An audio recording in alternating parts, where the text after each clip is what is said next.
ओम शांति। आज बाप दादा के 14 अगस्त 2021 के ईश्वरीय महावाक्य हैं।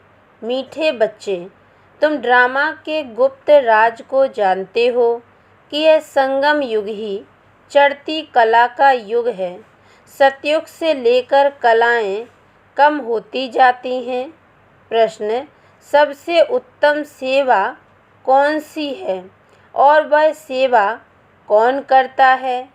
उत्तर, भारत को स्वर्ग बनाना, रंक को राव बनाना, पतित को पावन बनाना, यह है सबसे उत्तम सेवा।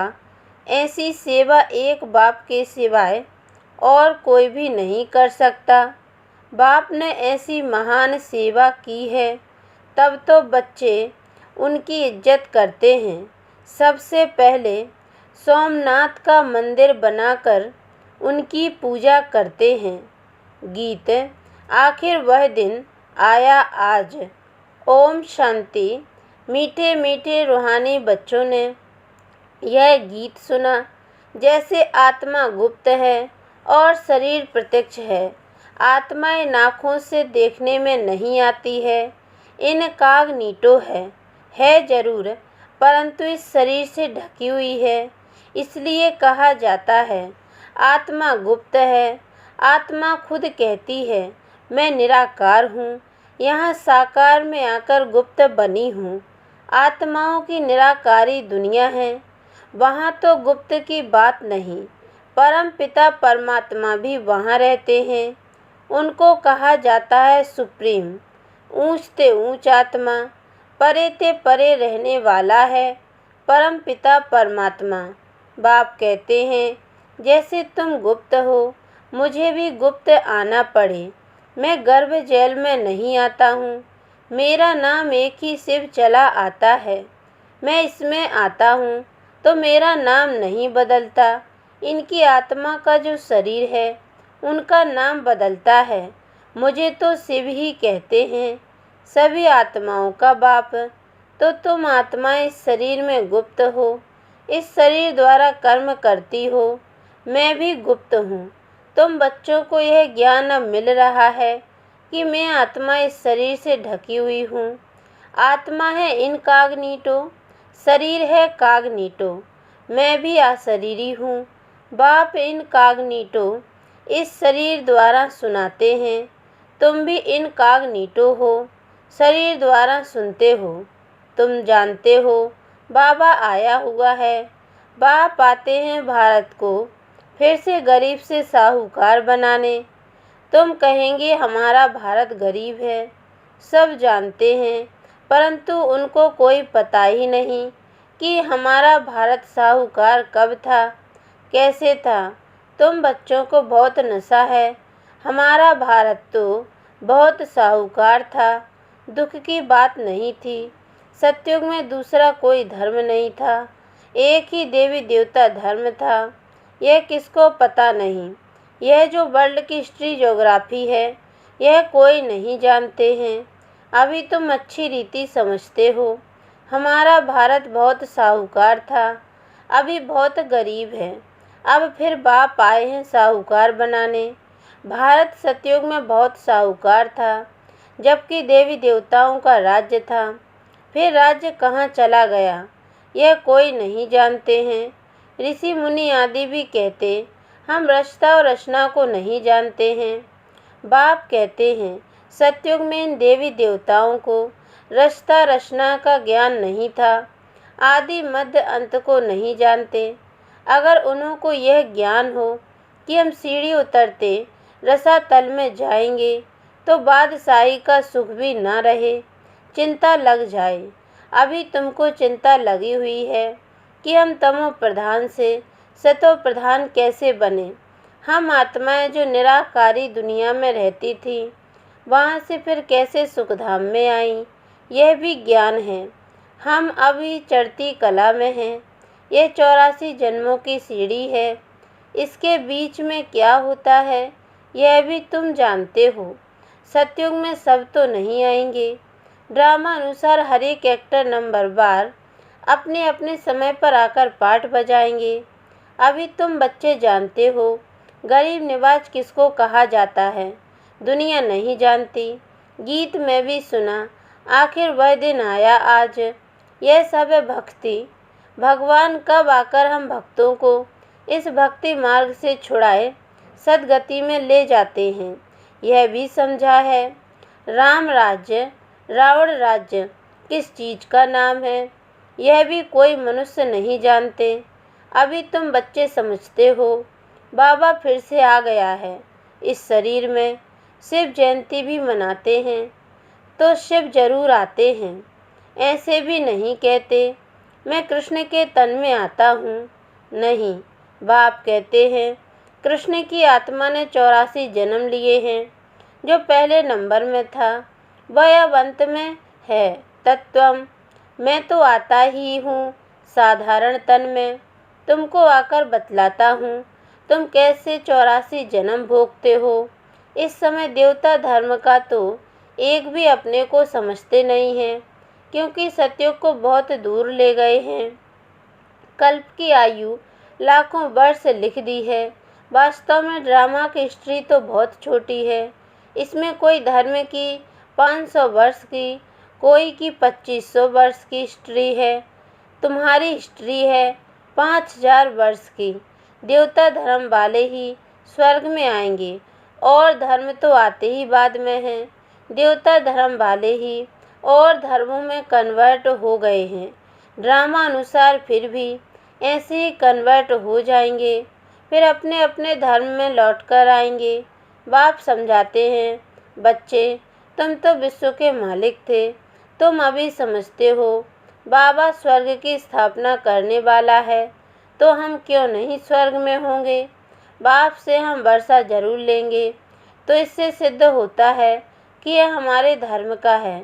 जो नहीं होगा वह आएंगे ही नहीं, कहेंगे पराये धर्म में क्यों जाएं। तुम बच्चे जानते हो सत्युग नई दुनिया में देवताओं को बहुत सुख थे, सोने के महल थे। सोमनाथ के मंदिर में कितना सोना था, ऐसा कोई दूसरा मंदिर होता ही नहीं। उसमें बहुत हीरे जवाहरात थे। बौद्ध आदि के कोई हीरे जवाहरातों के महल नहीं होंगे। तुम बच्चों को जिस बाप ने इतना ऊंचा बनाया है उनकी तुमने कितनी इज्जत रखी। जो अच्छा कर्म करके जाते हैं उनकी इज्जत रखी जाती है। अभी तुम जानते हो सबसे अच्छे कर्म पतित पावन बाप ही करके जाते हैं। तुम्हारी आत्मा कहती है सबसे उत्तम से उत्तम सेवा बेहद का बाप आकर करते हैं। हमको रंक से राव बेगर से प्रिंस बना देते हैं। जो भारत को स्वर्ग बनाते हैं उनकी भी इज्जत कोई नहीं रखते। तुम जानते हो ऊंच से ऊंच मंदिर गाया हुआ है सोमनाथ का, जिसको लूट ले गए। लक्ष्मी नारायण के मंदिर को कभी कोई ने लूटा नहीं है, सोमनाथ के मंदिर को लूटा है। भक्ति मार्ग में यह बहुत धनवान होते हैं। राजाओं में भी नंबरवार होते हैं ना। जो ऊंच मर्तबे वाले होते हैं उनकी छोटे मर्तबे वाले इज्जत करते हैं। दरबार में भी नंबरवार बैठते हैं। बाबा तो अनुभवी है ना। यहाँ की दरबार है पतित राजाओं की, पावन राजाओं की दरबार कैसी होगी। जबकि उन्हों के पास इतना धन होगा तो उन्हों का घर भी इतना ही अच्छा होगा। अभी तुम जानते हो बाबा हमको पढ़ा रहे हैं, स्वर्ग की स्थापना करा रहे हैं। हम महाराजा महारानी स्वर्ग के बनते हैं, फिर हम गिरते हैं, फिर हम पहले पहले शिव बाबा के पुजारी बनेंगे। जिसने स्वर्ग का मालिक बनाया उनकी हम पूजा करेंगे। वह हमको बहुत साहूकार बनाते हैं। अभी भारत कितना गरीब है, आगे इतना गरीब नहीं था। बहुत खुशी में रहते थे। जो ज़मीन 500 रुपये में ली थी वह आज 5000 में भी नहीं मिलती है। वहाँ तो धरनी का मूल्य होता नहीं, जिसको जितना चाहिए ले लेवे। ढेर की ढेर ज़मीन पड़ी होगी। मीठी नदियों पर तुम्हारे महल होंगे ना। मनुष्य बहुत थोड़े होंगे। प्रकृति दासी होगी। फल फूल बहुत अच्छे मिलते रहते हैं। अभी तुम कितनी मेहनत करते हो, लेकिन सूखा पड़ जाता है तो अन्न नहीं मिलता है। तो गीत सुनने से तुम्हारे रोमांच खड़े हो जाने चाहिए। बाप को गरीब नवाज कहते हो, अब अर्थ समझाना, किसको साहूकार बनाते हैं? जरूर यहाँ जो आएंगे उनको साहूकार बनाएंगे ना। तुम बच्चे जानते हो, हमको पावन से पतित बनने में 5000 वर्ष लगे हैं। अभी फिर फट से बाबा पतित से पावन बनाते हैं, ऊंच से ऊंच बनाते हैं। 1 सेकंड में जीवन मुक्ति मिल जाती है। कहते हैं बाबा हम आपके हैं। बाप कहते हैं बच्चे तुम विश्व के मालिक हो। बच्चा पैदा हुआ और बारिश बना, कितनी खुशी होती है कि, लेकिन बच्ची को देख चेहरा ही उतर जाता है। यहाँ तो सभी आत्माएं बच्चे हैं। हम स्वर्ग के मालिक बन गए। अभी पता पड़ा है कि हम 5000 वर्ष पहले स्वर्ग के मालिक थे।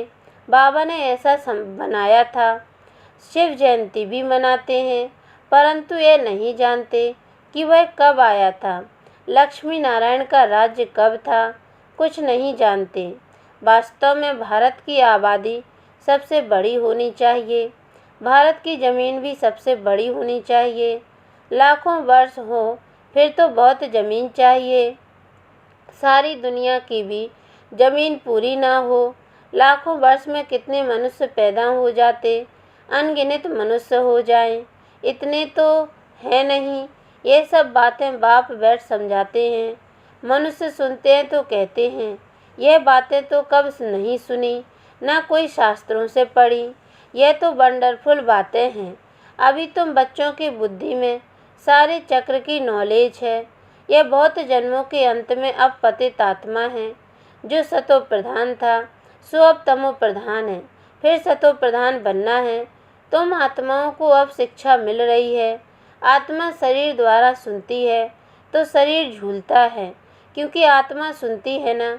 बरोबर हम आत्मा ने 84 जन्म लिए हैं। 84 माँ बाप जरूर मिले होंगे। यह भी हिसाब है ना। बुद्धि में आता है 84 जन्म लेते हैं, फिर और कमती जन्म वाले भी होंगे। मिनिमम मैक्सिमम का हिसाब होगा ना। बाप बैठ समझाते हैं शास्त्रों में क्या क्या लिख दिया है। तुम्हारे लिए तो फिर भी 84 जन्म कहते हैं, मेरे लिए तो अनगिनत बेशुमार जन्म कह दिया है। कण कण में बस जिधर देखता हूँ तू ही तू, कृष्ण ही कृष्ण है। मथुरा वृंदावन में कहते हैं कृष्ण सर्वव्यापी है। राधे पंथ वाले फिर कहेंगे राधे ही राधे, कहेंगे हम राधा स्वामी हैं। कृष्ण स्वामी और है, वह राधे को मानते हैं। जिधर देखता हूँ राधे ही राधे, तुम भी राधे हम भी राधे। अब बाप बैठ समझाते हैं बरोबर मैं गरीब नवाज हूँ ना। भारत ही सबसे साहूकार था, अभी सबसे गरीब बना है, इसलिए मुझे भारत में ही आना पड़े। यह बना बनाया ड्रामा है, इसमें ज़रा भी फर्क नहीं हो सकता है। यह हूबहू ड्रामा है। ड्रामा जो शूट हुआ वह हूबहू रिपीट होगा। ड्रामा का भी पता होना चाहिए।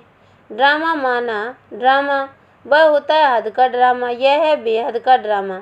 इसके आदि मध्य अंत को कोई नहीं जानते, तो गरीब निवाज निराकार भगवान को ही मानेंगे, कृष्ण को नहीं मानेंगे। कृष्ण तो धनवान सतयुग का प्रिंस बनता है, भगवान को तो अपना शरीर है नहीं।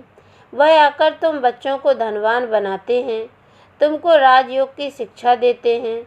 वह भी पढ़ाई से बैरिस्टर आदि बनते हैं, फिर कमाई करते हैं। बाप भी तुमको अभी पढ़ाते हैं। तुम भविष्य में नर से नारायण बनते हो। तुम्हारा जन्म तो होगा ना, ऐसे तो नहीं स्वर्ग कोई समुद्र से निकल आएगा। कृष्ण ने भी जन्म लिया ना। कंसपुरी आदि तो उस समय थी नहीं। कृष्ण का कितना नाम गाया जाता है, उनके बाप का नाम ही नहीं। उनका बाप कहाँ है? जरूर राजा का बच्चा होगा ना। वहाँ बड़े राजा के घर में जन्म होता है, परंतु वह पतित राजा होने के कारण उनका नाम थोड़े ही होगा। कृष्ण जब हैं तब थोड़े पतित भी रहते हैं। जब वह बिल्कुल खलास हो जाते हैं तब वह गद्दी पर बैठते हैं, अपना राज्य ले लेते हैं, तभी उनका संबंध शुरू होता है। लक्ष्मी नारायण से संबंध शुरू होता है। तुम पूरा हिसाब लिखते हो, इनका राज्य इतना समय, फिर इनका इतना समय, तो मनुष्य समझेंगे यह तो कल्प की आयु बड़ी हो ही नहीं सकती। 5000 वर्ष का पूरा हिसाब है। अच्छा, मीठे मीठे सिक्के लदे बच्चों प्रति माता पिता बाप दादा का याद प्यार और गुड मॉर्निंग। रूहानी बाप की रूहानी बच्चों को नमस्ते, और हम रूहानी बच्चों की ओर से भी रूहानी माता पिता बाप दादा को याद प्यार और गुड मॉर्निंग बाबा नमस्ते। धारणा के लिए मुख्य सार है, पहली पॉइंट है रचयिता और रचना का ज्ञान बुद्धि में रख सतो प्रधान बनने का पुरुषार्थ करना है। बस एक ही चिंता रखनी है कि हमें सतो प्रधान जरूर बनना है। दूसरी पॉइंट है, इस बेहद के ड्रामा को बुद्धि में रख अपार खुशी में रहना है। बाप समान इज्जत पाने के लिए पतितों को पावन बनाने की सेवा करनी है। वरदान, एवर रेडी बन, हर परिस्थिति रूपी पेपर में फुल पास होने वाले एवर हैप्पी भाव। जो एवर रेडी हैं उनका प्रैक्टिकल स्वरूप है एवर हैप्पी होगा। कोई भी परिस्थिति रूपी पेपर व प्राकृतिक आपदा द्वारा आया हुआ पेपर व कोई भी शारीरिक कर्म भोग रूपी पेपर आ जाए, इन सब प्रकार के पेपर्स में फुल पास होने वाले को ही एवर रेडी कहेंगे। जैसे समय किसके लिए रुकता नहीं, ऐसे कभी कोई भी रुकावट रोक न सके।